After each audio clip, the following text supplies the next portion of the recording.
ପାଞ୍ଚ ମିନିଟ୍ରେ ବିନା ଝଞ୍ଝଟରେ ଆଜି ଆମେ ପ୍ରସ୍ତୁତ କରିବା ମାଂସ ତରକାରୀଠୁ ବି ଟେଷ୍ଟି ଗୋଟେ ସ୍ୱାଦିଷ୍ଟ ତରକାରୀ। ତ ଚାଲନ୍ତୁ ଲେଟ୍ ନ କରି ରେସିପିଟି ପ୍ରସ୍ତୁତ କରିବା। ନମସ୍କାର, ଜୟ ଜଗନ୍ନାଥ ଫ୍ରେଣ୍ଡ, ଝିଲି କୁକିଂକୁ ଆପଣମାନଙ୍କୁ ଅନେକ ଅନେକ ସ୍ୱାଗତ। ତ ପ୍ରଥମେ ଆମେ ବତୁରିକି ରଖିଥିବା ଏଇ ସୁଲି ଚଣାକୁ ନେବା। ମୁଁ ରାତିରୁ ହିଁ ବତୁରେଇ ଦେଇଥିଲି। ଆପଣମାନେ ୟାକୁ ସୁଲି ଚଣା କୁହନ୍ତି କି କଳା ଚଣା କୁହନ୍ତି, ମୋତେ କମେଣ୍ଟ ବକ୍ସରେ କମେଣ୍ଟ କରନ୍ତୁ। ତ ଦେଖନ୍ତୁ ଏ ପୁରା ବତୁରି ଯାଇଛି। ତ ଚାଲନ୍ତୁ ଆକୁ ଆମେ ଏବେ ସାଇଡ଼୍ରେ ରଖିଦେବା। ଆପଣମାନେ ଯେତିକି ଚଣାରେ ବନେଇବାକୁ ଚାହିଁବେ ତରକାରୀ ସେ ଅନୁସାରେ ନେଇପାରିବେ। ତାପରେ ଏଇଠି ମୁଁ ଆଳୁ ମିକ୍ସ କରିଛି। ଆପଣମାନେ ଚାହିଁଲେ କେବଳ ଚଣାରେ ବି ବନେଇ ପାରିବେ, ଆଳୁ ମିକ୍ସ କରି ବି ବନେଇ ପାରିବେ। ତ ଦେଖିବେ ସବୁବେଳେ ଯେକୌଣସି ବି ଚଣା ତରକାରୀ ହଉ କି ଯେକୌଣସି ବି ତରକାରୀ ଯଦି ଦେଖିବେ ଝୋଳ ଯଦି ରଖିବାକୁ ଚାହୁଁଛନ୍ତି, ଯଦି ଆଳୁ ସେଥିରେ ଏଡ଼୍ କରିଥିବେ, ଆଳୁ ଏଡ଼୍ କରିବା ଦ୍ୱାରା ଦେଖିବେ ଝୋଳଟା ବହୁତ ବହଳିଆ ବନିବ ଆଉ ଦେଖିବେ ଖାଇବା ପୁରା ଟେଷ୍ଟି ଲାଗିବ। ତ ଏଇଟା ପୁରାପୁରି ଅପସନାଲ୍ ଅଛି। କେବଳ ଆପଣମାନେ ଚଣାରେ ବି ବନେଇ ପାରିବେ, ଆଳୁ ଚଣା ମିକ୍ସ କରି ବି ବନେଇ ପାରିବେ। ତ ଆଳୁକୁ ଦେଖନ୍ତୁ ମୁଁ ଅଧିକ ବଡ଼ ନାହିଁ କି ଅଧିକ ଛୋଟ ନାହିଁ, ସେଇଭଳି ପିସେସ୍ରେ ମୁଁ ଏଠି ଆଳୁକୁ କଟିଂ କରିଦେଲି। ଆଉ ଆପଣମାନେ ନୋଟିସ୍ କରିପାରୁଥିବେ ମୁଁ ଆଳୁର ଚୋପାକୁ ବାହାର କରିନି, ଚୋପା ଥାଇକିରି ହିଁ ମୁଁ ଆଳୁକୁ କଟିଂ କରିଛି। ଆପଣମାନେ ତରକାରୀ ତ ଅନେକ ଥର ବନାଉଥିବେ, କିନ୍ତୁ ଦେଖିବେ ଆଳୁର ଚୋପା ଥାଇକି ଯଦି ତରକାରୀ ପ୍ରସ୍ତୁତ କରିବେ ତାହେଲେ ଦେଖିବେ ବହୁତ ବଢ଼ିଆ ଟେଷ୍ଟି ଲାଗେ। ତ ଆପଣମାନେ ବନେଇଛନ୍ତି କି ନା ଏଇଭଳି ପ୍ରୋସେସ୍ରେ, ତ ମୋତେ କମେଣ୍ଟ ବକ୍ସରେ କମେଣ୍ଟ କରନ୍ତୁ। ତ ଏବେ କ'ଣ କରିବେ ନା ପିଆଜ ବି କଟିଂ କରିଦେବା। ପିଆଜକୁ ପତଳା ପତଳା ପିସେସ୍ରେ କଟିଂ କରି ଗୋଟେ ପ୍ଲେଟ୍ରେ ରଖିଦେବା। ତାପରେ ଟମାଟୋ ବି କଟିଂ କରିଦେବା। ଯେତିକି ଆପଣମାନେ ତରକାରୀ ବନେଇବେ ସେ ଅନୁସାରେ ସବୁ ଜିନିଷ ନେବେ। ତାପରେ ଗୋଟେ ଆମେ ପେନ୍ ନେବା, ସେଇଥିରେ ଆମେ ଏଡ଼୍ କରିଦେବା ରିଫାଇନ୍ ତେଲ। ତ ରିଫାଇନ୍ ତେଲକୁ ଆମେ ପ୍ରଥମେ ଟିକେ ଗରମ କରିଦେବା। ତେଲ ପୁରା ଗରମ ହେଇସାରିବା ପରେ ଆମେ ହାଇ ଫ୍ଲେମ୍ରେ ଯେଉଁ ପିଆଜକୁ କଟିଂ କରି ରଖିଥିଲେ ସେଇ ପିଆଜକୁ ସେଥିରେ ଆମେ ଏଡ଼୍ କରିଦେବା। ଏଡ଼୍ କରିକିରି ଆମେ ହାଇ ଫ୍ଲେମ୍ରେ ହିଁ ପିଆଜକୁ ଭାଜିବା। ଧ୍ୟାନ ରଖିବେ ଗ୍ୟାସ୍ ଫ୍ଲେମ୍କୁ ଲୋ କରିବେନି। ଲୋ କରିବା ଦ୍ୱାରା କ'ଣ ହେବ ନା ପିଆଜ ପାଣି ଛାଡ଼ିଦେବ। ଆଉ ଯଦି ହାଇ ଫ୍ଲେମ୍ରେ ପିଆଜକୁ ଭାଜିବେ ଜଲ୍ଦି କୁକିଂ ବି ଫାଷ୍ଟ ହେବ ଆଉ ଜଲ୍ଦି ପିଆଜଟା ପୁରା କ୍ରିସ୍ପି ହେଇଯିବ। ତ ସବୁତକ ପିଆଜକୁ ଆମେ ଗୋଟେ ପ୍ଲେଟ୍କୁ ବାହାର କରିଦେବା। ତାପରେ ଗୋଟେ ଆମେ ପ୍ରେସର କୁକର୍ ନେବା। ଯେହେତୁ ଆଜି ଆମେ 5 ମିନିଟ୍ରେ ପ୍ରସ୍ତୁତ କରିବା ବିନା ଝଞ୍ଝଟରେ, ତ ସବୁତକ ପନିପରିବା ସବୁ ଜିନିଷ କଟିଂ ହେଇସାରିବା ପରେ ଆମେ କ'ଣ କରିବା, ସେ ପ୍ରେସରରେ ସେ ପ୍ରଥମେ କଳା ଚଣାକୁ ଏଡ଼୍ କରିଦେବା। ତାପରେ ଆଳୁକୁ ଏଡ଼୍ କରିଦେବା। ତାପରେ ଟମାଟୋ ଆଉ ଶୁଖିଲା ଲଙ୍କା 3ଟି ନେଇଛି। ଏଇଟା ପୁରାପୁରି ଅପସନାଲ୍ ଅଛି। ଯଦି ଆପଣମାନେ ଅଧିକା ରାଗ ଖାଇବାକୁ ପସନ୍ଦ କରନ୍ତି ତ ନେବେ, ନହେଲେ ସ୍କିପ୍ କରିପାରିବେ। ତାପରେ ଆମେ ଯେଉଁ ଭାଜିକି ରଖିଥିଲେ ପିଆଜ, ସେ ପିଆଜକୁ ଏଡ଼୍ କରିଦେବା। ତାପରେ ଦେଖନ୍ତୁ ଏଇଥିରେ ମୁଁ ନେଇଛି ଅଦା, ରସୁଣ, କଞ୍ଚା ଲଙ୍କାକୁ ମିକ୍ସରରେ ଗ୍ରାଇଣ୍ଡିଂ କରିଦେଇଥିଲି। ସେ ପେଷ୍ଟ ଏଇଥିରେ ମୁଁ ବଡ଼ 2 ଚାମଚ ଏଡ଼୍ କରିଦେଲି। ଆଉ ଦେଖିବେ କଷିବାର ବି ଝଞ୍ଝଟ ନାହିଁ। ଆଉ ଦେଖିବେ ଗ୍ୟାସ୍ ବି କମ୍ ସରିବ। ଯେହେତୁ ଏବେ ମାର୍କେଟରେ ଗ୍ୟାସ୍ ମିଳୁନି, ତ ଦେଖିବେ ଯେମିତି ଝଟପଟ ବନିବ ଆମେ ସେଇଭଳି ରୋଷେଇ କରୁ। ତ ମୁଁ ଭାବିଲି ଆପଣମାନଙ୍କୁ ଏଇ ଝଟପଟ ରେସିପିଟା ଆପଣମାନଙ୍କୁ ସେୟାର କରିବି।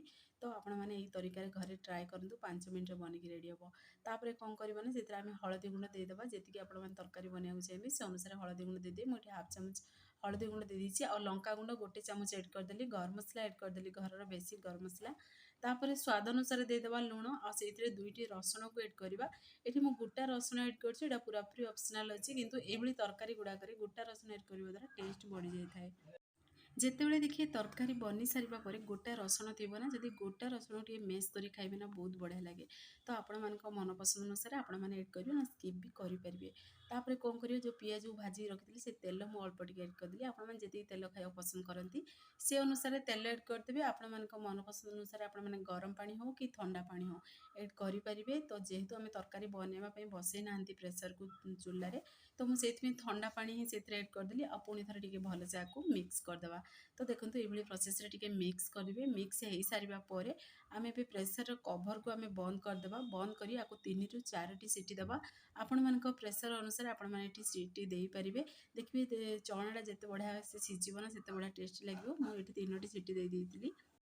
ତାପରେ 3ଟି ସିଟି ଦେଇସାରିବା ପରେ ଆମେ ସିଟି ଗଲା ପର୍ଯ୍ୟନ୍ତ ପୁରା ଅପେକ୍ଷା କରିବା। ସିଟି ଚାଲିଯିବା ପରେ ଆମେ ତା'ର କଭରକୁ ଖୋଲିବା। ତ ଦେଖନ୍ତୁ ଆପଣମାନଙ୍କୁ କଭରକୁ ବାହାର କରି ଦେଖାଉଛି କେତେ ବଢ଼ିଆ ବନିକି ରେଡ଼ି ହେଇଛି। ଆଉ ପୁରା ସିଝି ବି ଯାଇଛି, ଆଳୁ ବି ସିଝି ଯାଇଛି, ଚଣା ବି ସିଝି ଯାଇଛି।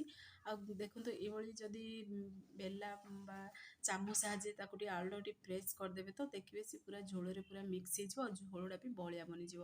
ଆପଣମାନେ ୟାକୁ ଭାତ ସହିତ ବି ଖାଇପାରିବେ, ରୁଟି ସହିତ, ନାନ୍ ସହିତ, ପରଟା ସହିତ ଖାଇପାରିବେ। ଆଉ ଦେଖନ୍ତୁ ଯେତିକି ଆପଣମାନେ ଗ୍ରେଭି ରଖିବାକୁ ଚାହିଁବେ ସେ ଅନୁସାରେ ଏଠି ରଖିପାରିବେ। ଚାହିଁଲେ ଏଥିରେ ଗରମ ପାଣି ଯଦି ଅଧିକ ବହଳିଆ ହେଇଯାଇଛି ତାହେଲେ ଗରମ ପାଣି ଅଳ୍ପ ଟିକେ ଏଡ଼୍ କରିପାରିବେ। ତାପରେ ଆପଣମାନଙ୍କର ଘରର ବେସିକ୍ ଗରମ ମସଲା ବି ଏଡ଼୍ କରିପାରିବେ। ତ ଅଳ୍ପ ଟିକେ ମୁଁ ଗରମ ମସଲା ହିଁ ଏଡ଼୍ କରିଦେଲି। ଆଉ ତାକୁ ଟିକେ ଭଲସେ ମିକ୍ସ କରିଦେଲି। ଯେହେତୁ ଆଗରୁ ମୁଁ ଏଥିରେ କସ୍ତୁରୀ ମେଥି ଏଡ଼୍ କରିଥିଲି, ତ ମୁଁ ଏଇଠି ସ୍କିପ୍ କରିଦେଇଛି। ଆପଣମାନେ ଚାହିଁଲେ ଟିକେ ଧନିଆ ପତ୍ର କି କସ୍ତୁରୀ ମେଥି ଏଡ଼୍ କରିପାରିବେ। ତ ଦେଖନ୍ତୁ ଫାଇନାଲ୍ ରେସିପିଟି ବନିକି ରେଡ଼ି ହେଇଗଲାଣି। ଅରୁଆ ଭାତ ସହିତ ବହୁତ ଜବରଦସ୍ତ ଥିଲା। ତ ମାଂସ ତରକାରୀ ହିଁ ଖାଇଲା ଭଳି ଲାଗୁଥିଲା, ବହୁତ ଟେଷ୍ଟି ବି ବନିଥିଲା। ତ ଆପଣମାନଙ୍କୁ ପାଖରୁ ବି ଦେଖେଇ ଦେଉଛି, ଦେଖନ୍ତୁ କେତେ ବଢ଼ିଆ ପୁରା ବନିକି ରେଡ଼ି ହେଇଛି। ତ ଏଇ ତରିକାରେ ଥରେ ମାତ୍ର ଟ୍ରାଏ କରନ୍ତୁ।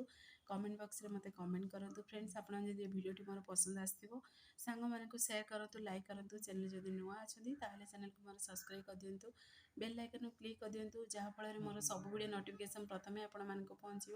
ମୁଁ ଏମିତି ଇଜି ଇଜି ଭିଡ଼ିଓ ନେଇ ଆସିବି, ଆପଣମାନେ ଦେଖିକି ଘରେ ଆକୁ ନିହାତି ଟ୍ରାଏ କରନ୍ତୁ। ଆଉ ଯଦି ଫେସବୁକ୍ ପେଜ୍ ଦେଖୁଛନ୍ତି ତାହେଲେ ଫେସବୁକ୍ ପେଜ୍ ମୋର ଫଲୋ କରନ୍ତୁ। ଇନଷ୍ଟାଗ୍ରାମରେ ଦେଖୁଥିଲେ ଫଲୋ କରିବାକୁ ଜମାରୁ ଭୁଲନ୍ତୁନି। ତ ଦେଖନ୍ତୁ ଫାଇନାଲ୍ ରେସିପିଟି ବନିକି ରେଡ଼ି ହେଇସାରିଛି। ଅରୁଆ ଭାତ ସହିତ ଗରମ ଗରମ ଅରୁଆ ଭାତ ହଉ କି ଗରମ ଗରମ ଦେଖିବେ ଉଷୁନା ଭାତ ହଉ, ସେଇଥିରେ ଏଇଭଳି ବୁଟ ଆଳୁ ତରକାରୀ ତ ବା ଚଣା ଆଳୁ ତରକାରୀ ଯଦି ଖାଇବେ ତାର ମଜା କିଛି ଅଲଗା ଥାଏ। ତ ଆପଣମାନେ ଘରେ ଟ୍ରାଏ କରନ୍ତୁ। ସେ ପର୍ଯ୍ୟନ୍ତ ରହୁଛି, ପୁଣି ଏକ ନୂଆ ରେସିପି ନେଇ ଆସିବି।